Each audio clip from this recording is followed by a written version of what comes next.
because they do this sometimes alone, be it because these are remote areas and they are the only ones that are able to reach that area, or maybe because they don't have any kind of support. If you could maybe talk a little bit about this, the experiences that you have observed in terms of how the indigenous population, the natives, have been trying to firefight, but they're also a victim of the fire.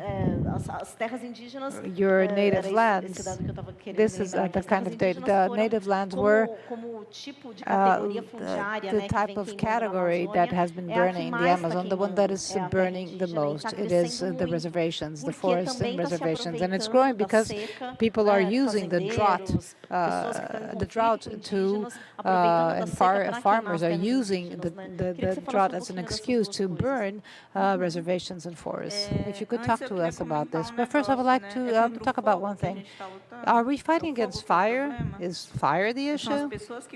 Or the people who actually start that fire? We, as a native population, we also use fire, of course, but we use it in a traditional way to prepare our plants, and fire is also a way of cure for us. So there are those who are doing arson, illegal wildfires. The fire doesn't just was not created just like that from nothing. And so I also said I talked about my cousin. He's the leader of the fire brigade. The other day, they asked me to have the support of our association, but we're with many projects and we will have no money to support them. But they went there and they were firefighting. Another example is this boy here. I was talking to them, and he almost died of fright here. One of the things that they do a lot, the Guarani people in Jaraguaia, is do firefighting with their own hands without anyone's help. And then sometimes without any type of equipment or support, adequate equipment or protection. And the other day we even bought, we brought boots for the person not to burn their feet, because the other day they came back, they had lots of smoke and he was sick, but they were still there trying to firefight.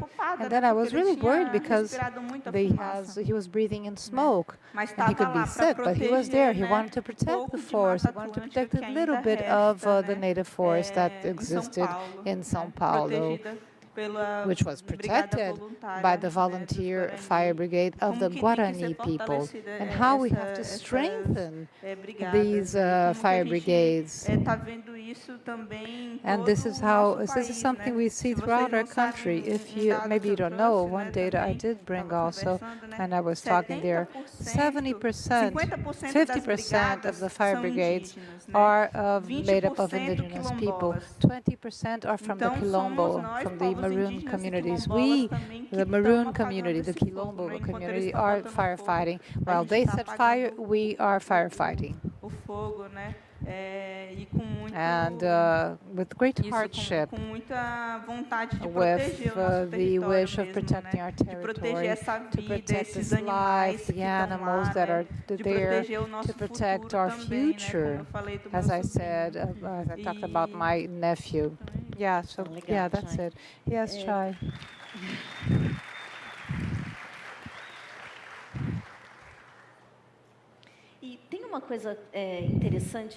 There's an interesting thing regarding this fire that we are seeing this year, especially when we take the Amazon into consideration.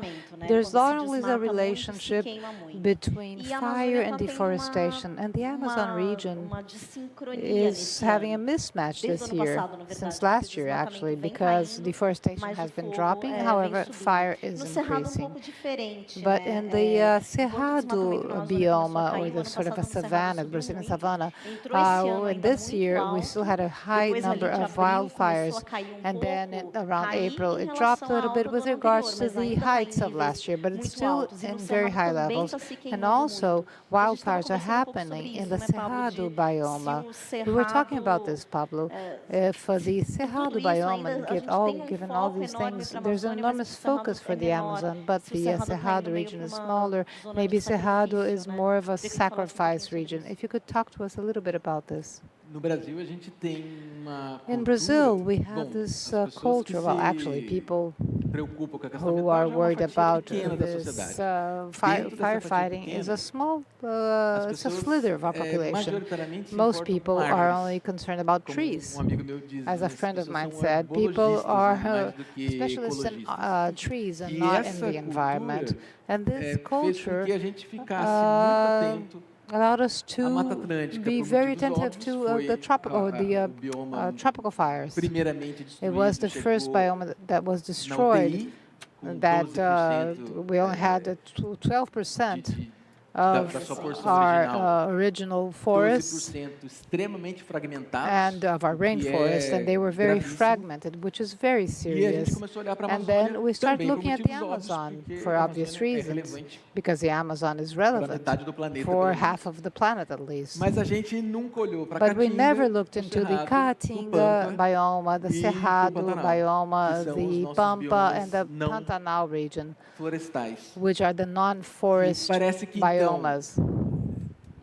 Não quero insinuar que I seja don't want to say proposital, that mas it's not, no que you know, os olhos se on direcionam purpose. para a Amazônia, But when people look into a the gente Amazon, permite que we allow people as to ações forget aconteçam the nesses other outros biomas. biomas.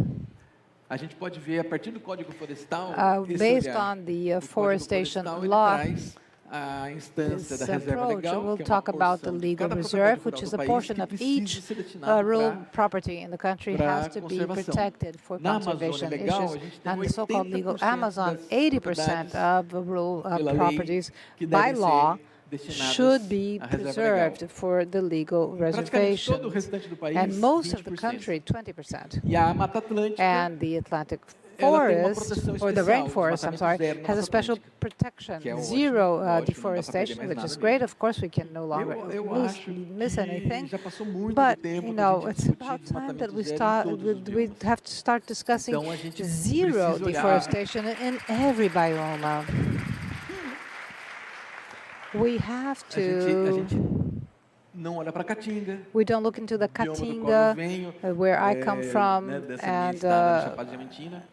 A from gente- the Chapada Diamantina. Olha, eu tô Chapada falando is de Cerrado, Caatinga. Chapada I'm talking Diamantina, Cerrado. ela é Chapada um Diamantina ecótono is maravilhoso, a porque ela wonderful tem environment o because it encontro da has Caatinga, the do meeting Cerrado e between da the Mata Caatinga, Atlântica. Cerrado, and the Por isso ele é rainforest. tão So three especial. biomes. That's why it's so Mas, special. a depender do mapa, But a it gente depends on vai ver a where you're Chapada looking at the Diamantina map. dentro da You Mata can see it Atlântica, tem mapa inside que ela the tá dentro do rainforest. There are Cerrado, the dentro da maps that Caatinga. is within the Mas muito Cerrado próximo biome dali and de sometimes in onde the eu Caatinga vivi, a gente vê claramente que é Caatinga, tem biome. lugares But we que a can gente clearly pode see that we chamar can clearly see de uma as feição do Cerrado. a Cerrado biome. It Enfim, really depends on how you a look or Caatinga, what you're ela looking at. aparece na imagem The de satélite, Caatinga, you can às see it in the vezes satellite image relativamente bem, relatively mas quando você vai well, pisar, but when you vai actually lá no step chão, there, when ela you're tá there, muito it is antropizada, ela tá muito it's so degradada, different. porque It's Caatinga already tem degraded séculos de because centuries of pastejo, grazing tradicional, land, que traditional tá comendo grazing tudo land por baixo. that Então, is a gente eating tem os everything arbustos, from mas tá underneath. We faltando have the todo o resto bushes, do but all the outro rest is sistema. gone in E the o system. Cerrado, And the ele Cerrado biome jamais poderia estar could sendo tão never be pouco used or observado como ele as está. not being as Porque o observed Cerrado, ele as it tem uma is, relevância should be, because there is a relevance in the população Cerrado brasileira for the Brazilian population tão grande quanto a that is Amazônia. as big É a as the Chapada do Amazon. Brasil, né, Porque que se diz. as principais Because bacias the main hidrográficas estão no basins, Cerrado. water basins, E aí eu vou are entrar in the numa Cerrado. tecnicidade, vou And tentar now ser I'm going to didático be e a bit simples, porque technical. é I'll muito try to be importante entender isso. tactical and A gente simple at the até same time. It's entendeu interesting to understand. We did a importância de understand proteger the importance of as margens protecting dos rios the e borders os of the entornos de rivers nascentes, and o que the está previsto nessa mesma water lei, né, do Código Florestal. Então, as pessoas até entenderam isso. O que as pessoas não entenderam é que a proteção dessas áreas, ela é fundamental para a qualidade da água, mas ela não garante quantidade de água. O que garante quantidade de água? O que garante quantidade de água é a paisagem, o que a gente chama de área de recarga hídrica. Então, se a gente permite que o agronegócio esteja transformando o Cerrado brasileiro, que é um dos lugares mais biodiversos do planeta, numa grande monocultura, a gente está diminuindo a capacidade desse grande sistema de receber a água da chuva e armazenar essa água. Porque com a monocultura, a gente aumenta a evapotranspiração do sistema. Um exemplo é na Chapada Diamantina, quando a gente trocou o Cerrado pelo agronegócio da batata, Mesmo no pousio, quando eles colocam um capim e não está solo exposto, o capim, que não é daquele lugar, o capim exótico da África, ele evapotranspira 40% mais do que a vegetação nativa, no pousio. Então, quando a gente está com solo exposto, isso é muito maior. E quando a gente está fazendo a cultura do agronegócio, mesmo que eles estejam agora usando palhada para proteger o solo, é melhor do que não, mas a gente está desidratando o cerrado brasileiro. Se a gente aceita que lá seja esse produtor de commodities que estão sendo exportadas para alimentar porco na China. Exatamente.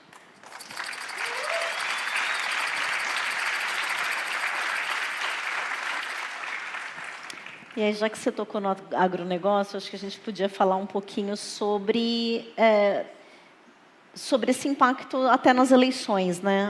A Txai comentou um pouquinho da Câmara Municipal de Porto Velho, que foi toda eleita de direita. Então, todas essas cidades que estão sofrendo tudo que a gente viu, e aí a gente não está falando só da Amazônia, a gente pode falar de outras cidades do país que também estão sofrendo com as mudanças climáticas, e essa pauta não é uma pauta, né?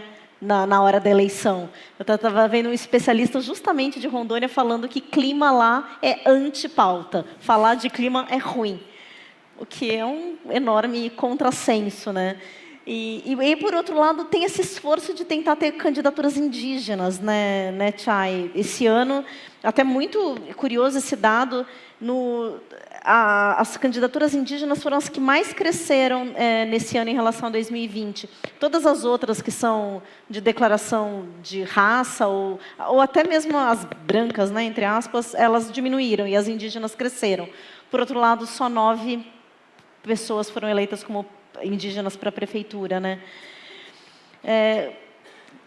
Eu queria que talvez vocês dois falassem um pouco dessa importância de como que a gente não está vendo essa relação desastre reverter em poder público, né? A gente até recebeu uma pergunta aqui falando se não seria hora de exigirmos uma legislação que responsabilize os proprietários de terra. Eu imagino que esteja perguntando em relação ao fogo, né?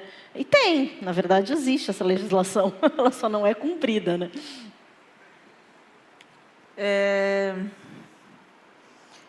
A gente teve agora, né, o maior número de candidaturas indígenas, né? Eu acho que isso também é um entendimento do próprio movimento indígena, né, da importância da gente também ocupar esses espaços, né?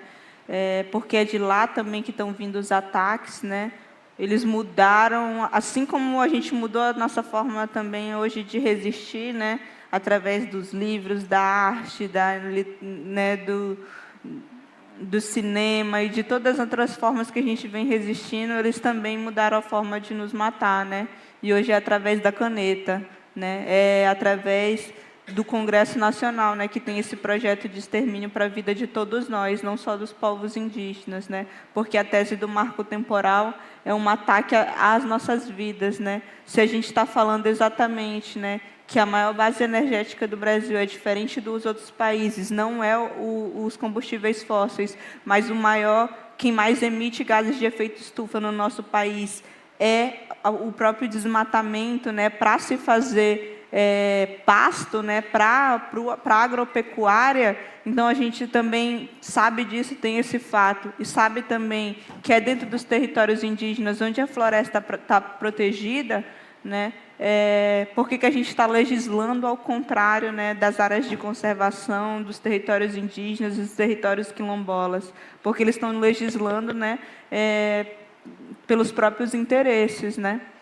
Vamos ver, né, quem financiou a campanha de quem nessas eleições, né? Quem está financiando, a gente viu, né, o agropecuária financiando vários candidatos nessas eleições, né, e que foram eleitos também, né? Então, falar também, né, de eleições, da importância, né, de se eleger candidaturas indígenas, mas eleger candidaturas comprometidas com o clima também, eu entendo que é uma questão de democracia, né? Uma questão de votar pela nossa própria cidadania. Vocês imaginam que nós, povos indígenas, só com a Constituição de 88, né, fomos ser considerados capazes. Antes disso, a gente ainda era tutelado pelo Estado, né? Até para entrar em juízo tinha que pedir autorização da FUNAI, né? Para sair do nosso território tinha que pedir autorização da FUNAI, né? Então, isso foi em 88, né? Faz muito pouco tempo, né? Qual que é a porcentagem, né, de indígenas que a gente tem nas câmaras legislativas, no nosso Congresso Nacional, no nosso judiciário, né, que também é racista, né? Qual que é, né? Então, que democracia é essa, né? Democracia para quem? Um país que nunca, né, fez reparação histórica, nunca reconheceu a violência, né, que comete contra os povos indígenas até hoje, né? Então, como que a gente quer mudar o mundo, né, se a gente não protege quem está protegendo as florestas, né? A Amazônia não é um lugar intocado, né? Tem uma liderança indígena, Wanda Witoto, que ela fala para a gente olhar não só pelos satélites, né, mas embaixo dos satélites as pessoas que estão fazendo a proteção da floresta, né? Então, demarcação não é só número, né, Txai? é garantia do futuro, né?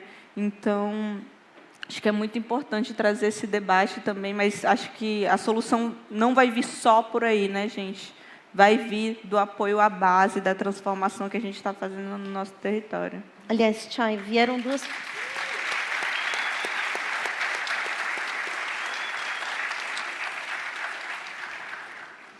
duas perguntas justamente sobre isso, esse como ajudar, né? Acho que as pessoas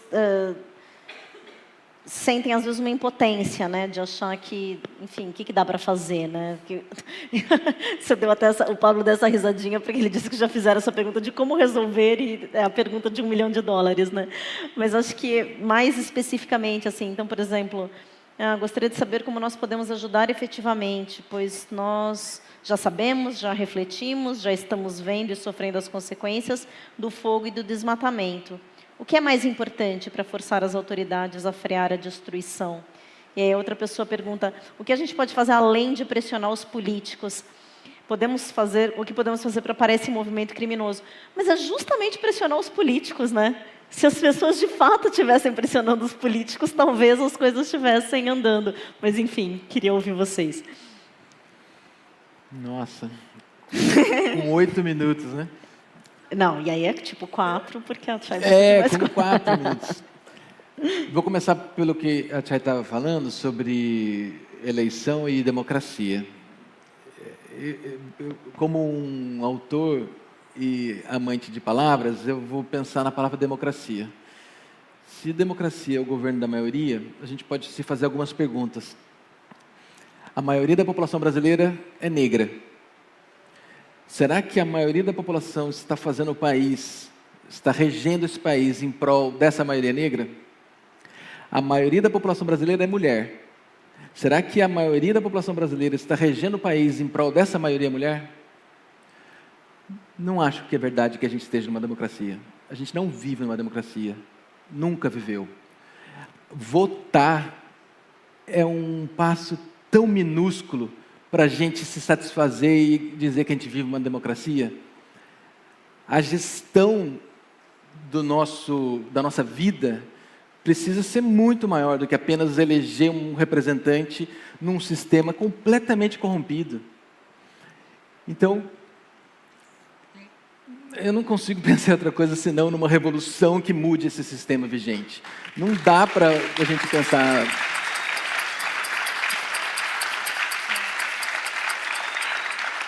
Se a gente continuar achando que a gente vai ter que se esforçar herculeamente para ter representantes indígenas, representantes LGBT, representantes negros, representantes mulheres, nesse sistema vigente, a gente vai ficar dando soco em ponta de faca por décadas ou séculos. Esse sistema não foi feito para a gente, para a maioria do país. Então, o que a gente pode fazer agora? Exigir que ele seja para a maioria. Ele tem que ser para a maioria. E a gente tem que olhar quem são as maiorias. O ideal ainda é que ele fosse para todos.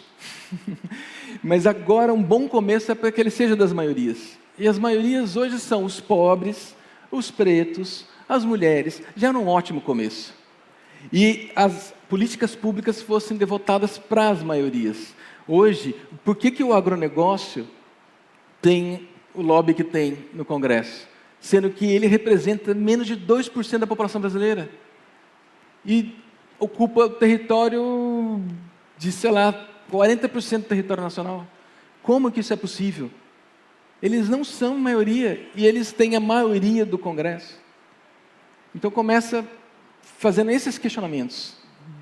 Não aceitar uma falácia de que a gente vive numa democracia e não aceitar que a gente vai ficar sempre marionete de um jogo eleitoral que não foi feito para a gente. É muito longa essa conversa, vamos deixar a Txai falar um pouquinho.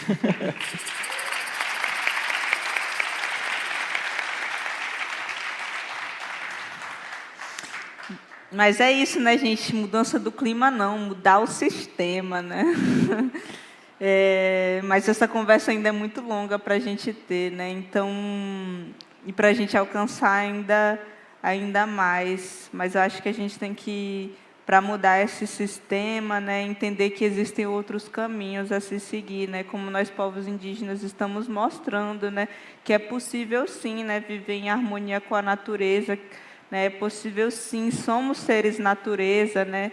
E é por isso, né, pelo nosso modo de vida, mostrar, né, que eles dizem, o capitalismo nunca vai acabar, não é possível isso, não é possível uma sociedade onde as pessoas possam viver de forma coletiva, igual, né? E nós estamos mostrando que sim, né, dentro das nossas comunidades. Por isso que eles também nos atacam tanto, né? Porque somos o exemplo, né, de que um mundo diferente é possível, que a gente deve continuar a sonhar também, né? Nunca esquecer disso. Mas eu acho que existem também várias outras formas de ajudar, né? Porque ouvindo as vozes indígenas mesmo, apoiando a gente, né? A própria questão do dinheiro mesmo, né? Eu falei das brigadas que estão com tanto pouco apoio, então sigam aí, né, @brigada Paité Suruí, né, que é a brigada lá do nosso território, né, para fortalecer a brigada também, para saber como ajudar, né, mas mais do que isso, né, a gente não pode se calar e a gente está nessa indignação. Falei para vocês que a gente, não sei se falei agora, eu falei tanto hoje que eu nem sei se eu já falei aqui ou se foi em outro canto que eu falei, mas enfim. Se eu já falei, vou repetir, senão vai ser a primeira vez aqui para vocês, né? Mas a gente está chamando ato em Porto Velho, chamou em São Paulo, né? Aconteceu em Belém também, né? Contra as queimadas, né? Pela revolução agrária, né? Contra a violência dos povos indígenas, e vamos continuar chamando esses atos, né? Seguiremos chamando esses atos, né? De dizer que a gente não aceita. Não aceita que a nossa vida seja destruída, né? Não aceita esses projetos de morte para nós, né? Porque a internet hoje é uma arma, um instrumento, né, gente? Mas a gente tem que ir para as ruas. Então, eu convido todos vocês a irem para as ruas conosco para essa luta, né? Porque, assim, é cobrando, é também apoiando as nossas iniciativas, é ouvindo as vozes indígenas, é votando, né? Em quem luta pela vida, né? Então, é mostrando que o poder é nosso, né? O poder é do povo. Porque na nossa comunidade é assim, né? Na nossa comunidade não é que aqui é o contrário, né? O cara vira deputado, se acha melhor que as pessoas, né? Acha que ele que manda nos outros. Lá não, né? Lá o labiuai, o líder, ele tem que ser o mais generoso, aquele que mais sabe ouvir, né, a comunidade, e aquele que sabe conciliar, né, conversar com todos. Se ele não tem, né, essas qualidades, ele não pode, ele perde, né, o cargo dele de liderança, né? Se ele não for generoso, se ele não souber ouvir, se ele não souber mediar, né, ele não é um líder. Então, porque aqui é diferente, né? Por que a gente está aceitando esses líderes que, na verdade, né, não estão ouvindo nós, né? Não estão preocupados com o nosso futuro, né? Porque se o marco temporal, né, não é bom para os povos indígenas, né? É uma violência contra nós, mas também é ruim para todos nós, né? Porque a proteção das terras indígenas e da floresta é necessário para a nossa vida, né? Porque a quem está beneficiando esses projetos, né? Então, eles estão lá não por nós, né? Não dialogando com a gente, mas por eles mesmos. Então, convido todos vocês a seguirem nossas redes sociais também para ficarem ligados nesses chamados que a gente está fazendo, né? Chamado para a luta mesmo, né? Chamado... mas na minha cidade não vai ter. Chama você, então, o ato. Né? Não vai ter aqui, o que às vezes o pessoal manda para mim. Aqui na minha cidade está onde que vai ser o ato? Eu falei, olha, eu não sei onde vai ser, mas se não tem, seja você essa pessoa a chamar, né? O ato, chamar as pessoas a se indignar, né? A não se calar. Então, vamos à luta, gente.